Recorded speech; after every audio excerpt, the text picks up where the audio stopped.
When you find a scene to photograph, you should arrange the elements of that scene within the frame as beautiful as you can. That's called composition. A bad composition can ruin a photo with a great subject, but a good composition can save a photograph with an ordinary subject and turns the photo with a great subject into a masterpiece. In this class, you're gonna learn all the essential compositions. In the first lecture, you will learn the composition techniques that make your photo visually more appealing. Then you will learn the compositions that help you direct the viewer's attention and make them look at what you want them to look at. And finally, you will learn the composition techniques that make your photo more exciting. And you're gonna learn all these fast and easily with lots of examples. There are no unbreakable rules when it comes to how you should compose your photographs. After all, who likes rules when it comes to creative activity? So think of them as guidelines that can help improve the composition of your photos. Many of them have been used in art for thousands of years, and they really do help achieve more attractive compositions. I find that I usually have one or more of these guidelines in the back of my head as I'm setting up a shot. So that's it. Now without further ado, let's begin.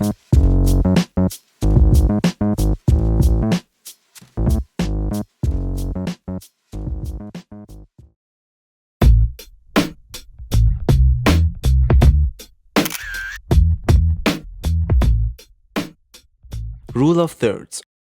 We have a natural tendency to place the main subject in the middle, but usually that can feel a little bit harsh. So the rule of thirds suggests to do the opposite. You divide the frame into 9 equal rectangles, 3 across and 3 down. The idea is to place the important element or elements of the scene along one or more of the lines or where the lines intersect. Placing the subject off-center using the rule of thirds will often lead to a more attractive composition, and it's more comforting for the viewer to look at. Balancing the elements. Sometimes when you use the rule of thirds, you place the main subject of the photo to the side of the frame along one of the vertical grid lines, and sometimes this can lead to a lack of balance in the scene. It can make the rest of the frame feel too empty. To overcome this, you can compose your shot to include a secondary object of lesser importance or size on the other side of the frame. This balances out the composition without taking too much focus off the main subject of the photograph. Perfect balance. A perfect balance allows the viewer's eye to be drawn throughout the image equally, without resting too heavily on one certain aspect of the image. There are two essential types of perfect balance: symmetry and asymmetry. Symmetry is when both sides of the image are almost or completely the same and hold equal weight. Architecture, roads, and scenes containing reflections often make great subjects for symmetrical compositions. And as you have may noticed, symmetrical scenes are perfect for a centered composition. So when you have symmetry, don't worry about the rule of thirds anymore. Asymmetry is when, instead of mirror images, the image is balanced by the creative use of size, tone, color, and form of the subjects within the composition. For example, in this photograph, the viewer's eye is first drawn to the stones in the foreground, but is soon dragged to the mountains in the background. It's because the stones, being darker, hold a lot of weight, and the brightness of the mountain in combination with the area it covers holds an equal weight. Many professional photographers prefer asymmetrical balance due to the complexity of the image. Odd numbers. There's a theory that says an even number of elements in a scene are distracting, because the viewer is not sure which one to focus on. But an odd number of elements are not distracting, because the brain can find the middle one. Likewise, an image is more visually appealing if there are an odd number of subjects in it. But as I said, these are not rules, these are guidelines. So if you have an even number of subjects, don't worry. You can always use other composition techniques to make that photo visually appealing. Rule of space. The rule of space relates to the direction that the subject or the subjects in your photo are facing or moving towards.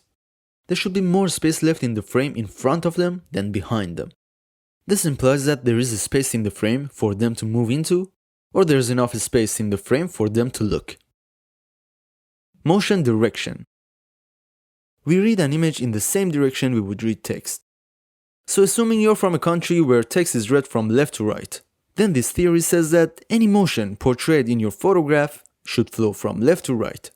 cause it's gonna be easier to be read and therefore more appealing. But to be honest, I've seen plenty of fantastic photographs that flow in the opposite direction. Particular color combinations. If you photograph in color, color theory is something you should definitely get familiar with, cause certain color combinations complement each other really well and can be visually very striking. Also, the repetition of a specific color in a scene creates a kind of rhythm and often leads to a very compelling image. Textures and patterns. Human beings are naturally attracted to patterns. They are visually attractive and suggest harmony. So incorporating patterns into your photographs is always a good way to create a pleasing composition.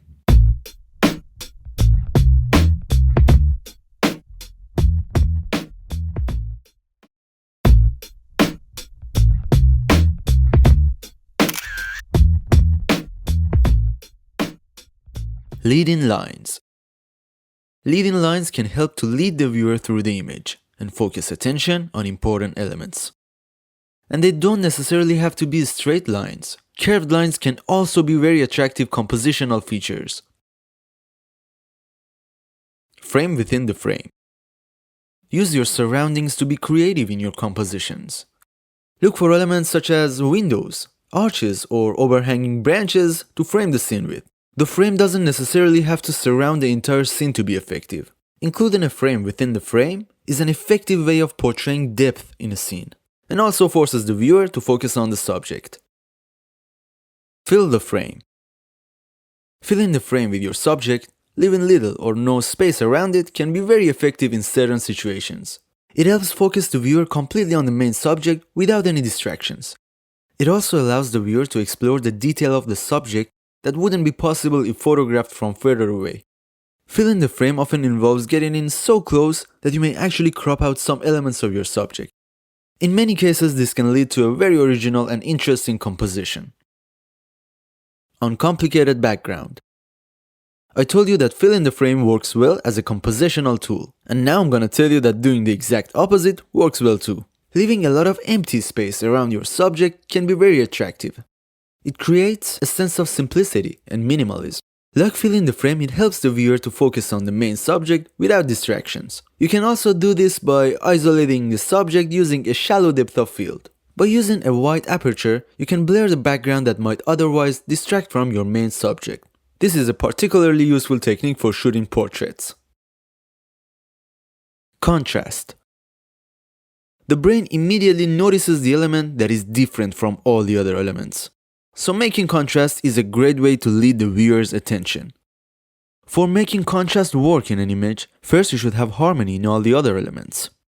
So most of the image should have a similar quality, and then a small part of it should have a different quality. The difference can be in anything, like color, tone, shape, concept, and etc.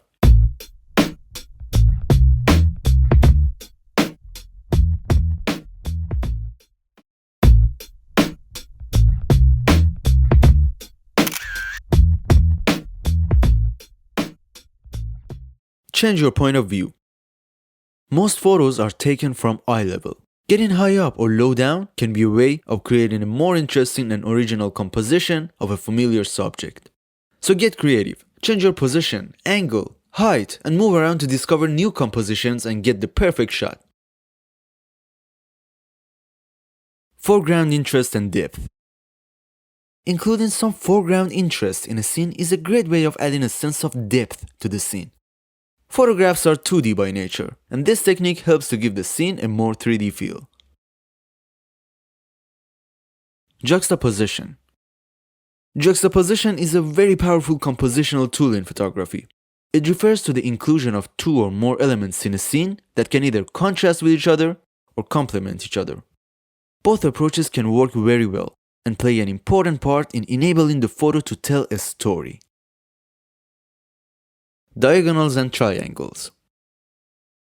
Horizontal and vertical lines suggest stability, but diagonals and triangles are the opposite. If you see a person standing on a level horizontal surface, he will appear to be pretty stable. But put this man on a sloping surface and he'll seem less stable. This creates a certain level of tension visually. We are not so used to diagonals in our everyday life. so they subconsciously suggest instability. Incorporating triangles into a scene is a particularly good, effective way of adding dynamic tension to a photo. Triangles can be actual triangle-shaped objects or implied triangles.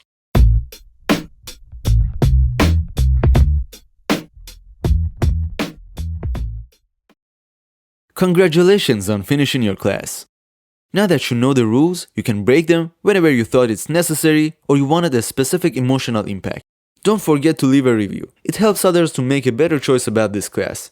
And please, follow Film in Flame for more classes on art and filmmaking. Thank you for watching, and goodbye for now.